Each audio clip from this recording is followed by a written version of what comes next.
Hi everyone, welcome to Mr. Queen PH. At meron na naman tayong love reading, collective love reading for you. Energy check-in, you and your person. Okay? So, if you are interested in private readings, meron tayong link sa description at sa pinned comment. Ayan, paki-check nyo na lang. So, this is a general reading, collective love reading, you and your person. Timeless reading rin to. So, anytime na mapanood mo to, as long as makaka-resonate ka, this reading is for you.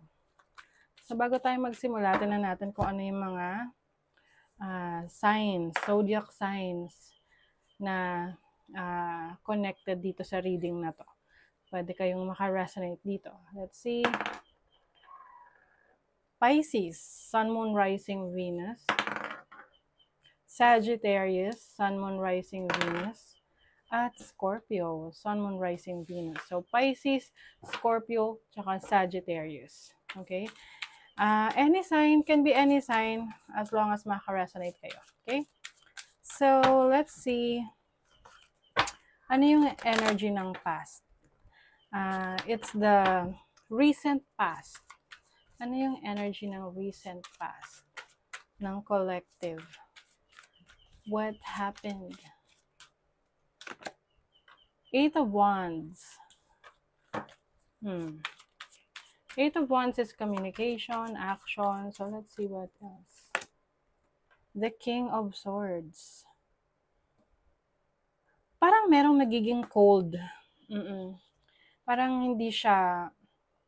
Meron ditong panayang message, panayang contact dun sa other person. But the other person is, alam mo yung parang ang cold ng response niya. Yung parang wala man lang, sweetness or, alam mo yun, nonchalant. Parang, may sinabi ka sa kanya, sasabihin lang, ang response lang, okay. Or, nag-message ka ng morning, gabi na nag-reply, o kaya kinabukasan na. No? Let's see what else. Recent past energy. Oh my God. Death card. Maaring may ending. Meron ditong umiiwas. Yeah, very cold yung energy. Maaring ayaw makipag-communicate. Merong nagre-reach out, but the other person doesn't want to communicate. Maybe this person feels like this relationship is ending. No? Parang pakiramdam niya, okay, tapos na, ayoko na, ganon. So, we will clarify that later on. Now, let's see yung energy ng ano yung energy ng person mo? Ano yung energy ng person mo towards the relationship? Ang dami. Okay. Ano yung energy ng person nyo towards the relationship?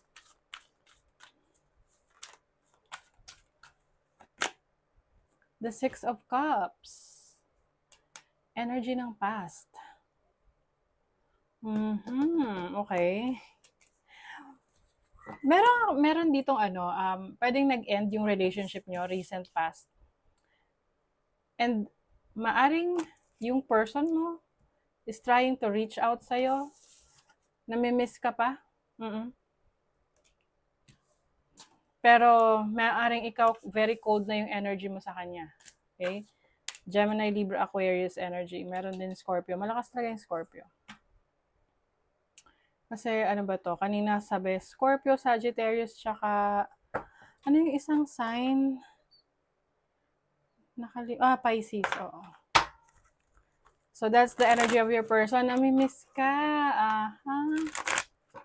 Kasi yan ay nostalgia, memories. Ano yung energy mo towards your person? Seven of Cups. Oh, nako-confuse ka. Naguguluhan ka sa kanya kung anong gusto niya sa'yo. Kung anong gusto niya mangyari. Baka nagpapaligoy-ligoy pa tong taong to. Or maaring yung feelings mo sa kanya na nako-confuse ka na. Hindi ka na sure kung mahal mo pa siya. Kasi pwede nagre-reach out tong person na to. May ending eh. Oo, pwedeng nagkaroon na kayo ng separation ng person na 'to. Very recent lang na parang puwedeng yung iba sa inyo hindi pa natatagalan itong ending ng relationship ninyo. And then, puwedeng yung person mo nagta-try na mag-reach out, ayusin, and ikaw, hindi ka na sure sa kanya.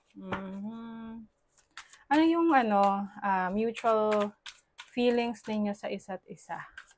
Ano yung mutual feelings? Yung ibig sabihin pareho niyong nararamdaman sa isa't isa. Two of Pentacles. Okay. It seems na pareho niyo naiisip na may kanya-kanya na kayong buhay or may kanya-kanya na kayong pinagkakaabalahan, that both of you are busy. So, maaaring maisip mo, itong person na to, busy na siya sa ibang bagay. Or tingin ng person mo, busy ka na rin sa ibang bagay. Lalo na kung hindi ka na masyadong nag-entertain sa kanya or, alam mo yun, hindi mo na pinapansin. Let's clarify what is the Six of Cups. Ano tong Six of Cups na ito? Ace of Pentacles. Oh my God. Your person, gusto niyo magsimula kayong ulit. Ayan o. Gusto niya ulit na diligan. Ay, magtanim. No? Magtanim at madiligan ang ang itinanim. Nakakaloka. Oo, gusto niya magsimula kayong muli, namimiss ka niya. Parang akala niya siguro, no, makakabalik siya. I don't know. Tingnan natin kung bibigyan mo ng chance. What is the Seven of Cups? What is the Seven of Cups? Page of Swords. Grabe, pinag-iisipan mo to. Siguro sa ngayon, hindi mo masyadong pinapagana na yung emotions mo, yung puso mo. More on logical ka na mag-isip ngayon. Naisip mo na, ito bang person na to is may future ba para sa'yo, no? Para sa inyong dalawa? May future ka ba sa person na to? Parang ganon. Oo, so mukhang ikaw yung baka ikaw yung may energy ng Gemini, Libra, or Aquarius. Oo. Na parang, teka lang, ayoko na, ganon. Or parang, hindi ka na interesado. What is the Two of Pentacles? What is the Two of Pentacles? Oh, Judgment. Pareho kayo gusto nyong may magbago. May magbago sa buhay nyo, may magbago sa relationship ninyo. Siguro gusto rin niya na magbago ka. Gusto mo magbago rin siya for the better. Yung i-let go niya, i-release niya yung mga bagay na hindi nakakatulong sa connection nyo or sa relationship nyo noon. Okay? But I feel like marami kayong naging realization dun sa paghihiwalay ninyo. Oo, na-realize nyo na, lalo na yung person mo, na-realize niya na hindi pala niya kaya, nawala ka sa buhay niya. Tingnan pa natin. Anong energy ng connection na to, ng collective? Energy ng person, ng collective. Self-care. Oh, memories. Oh my God. This makes sense. Kasi memories, six of cups yan eh. Oo. Naalala ka talaga niya. I think yung mga messages nyo, binabasa niya, yung mga binabackread niya, yung mga dating messages niya na kayo ay kinagigiliwan nyo pa yung isa't isa. Yung mga, alam mo na, lambingan, ganyan. Lalo na kung mahilig kang magsulat, like may mga love letters. Kasi actually bihira na lang yan na merong nagsusulat ng love letters. Alam niyo ba, oo nga no, grabe. I've been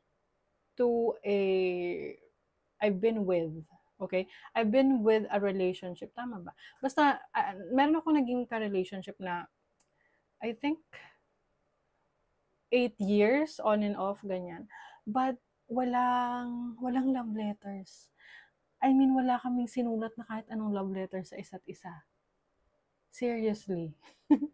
Yun pa yung tumagal, no? But, hindi na talaga, ewan ko kung common pa siya, but if meron kayong ganong klaseng relationship, ano yun unforgettable yun, masaya yun. Oo, yung may mga love letters, kilig-kilig. Ito yung mga time na wala pang social media, even cellphones dati wala. Oh my God.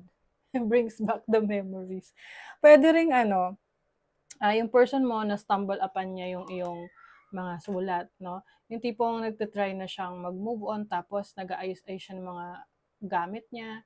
Tapos alam mo yung masyadong cinematic na nalaglag yung yung sulat mo sa kanya na nakaipit sa libro, yung mga ganyan.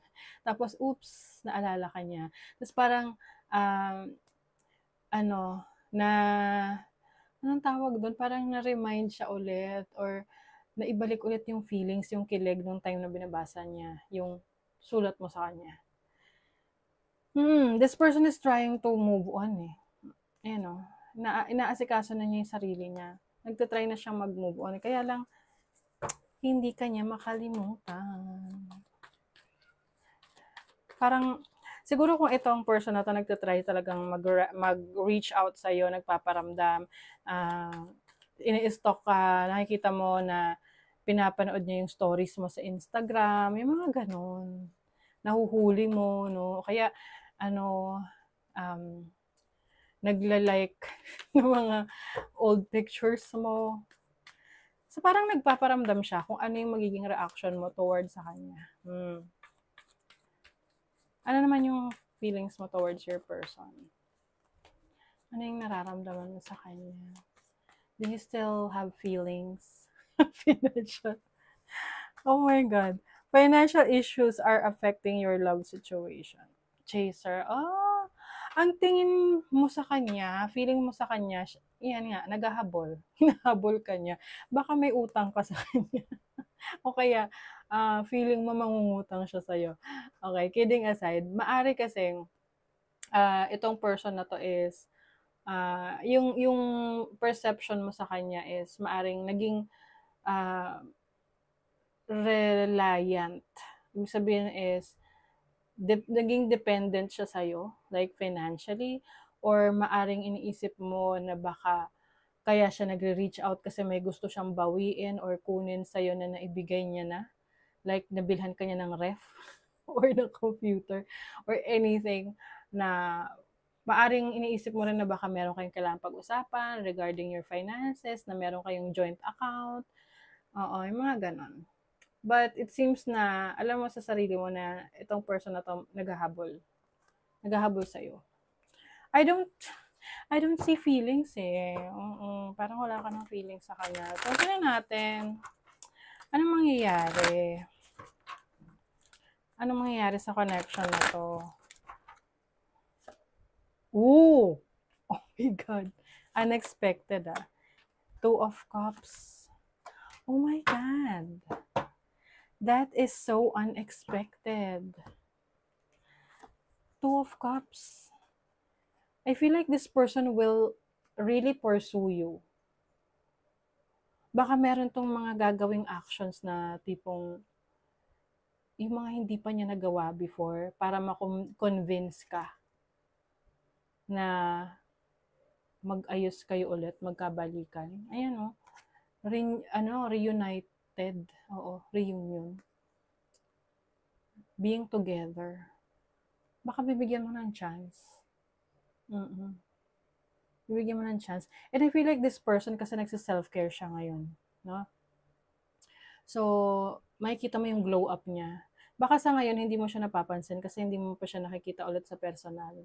Pero pag nakita mo na siya ulit sa personal, baka oops, magbago yung ihip ng hangin mo na parang, attractive na siya. Ganun. Mas naging cute, mas naging fit, mas naging, alam mo na, attractive. Oo. Wow! Ito ay plot twist sa inyo ha. It seems na hindi pa tapos ang inyong connection ng person na to. But of course, nasa sa inyo pa rin yan. Yun naman lagi natin sinasabi, nasa sa inyo pa rin if you are willing to give this person a chance. But from what I'm seeing here, parang totally change, no? Parang itong person na to, nag-glow up, a new version ng sarili niya, and mas ma-appreciate niyo yung isa't isa. Maaring this person is going to be more outgoing, expressive, and with the Six of Wands, I think marami kayong may enjoy na mga activities together. Mm-mm. Okay? So, that is your reading collective. Thank you so much. Kung meron kayong mga situation na gusto nyong i-read natin, so, comment nyo lang dyan. And kung naka-resonate kayo, what can you say about it? Thank you so much, and bye!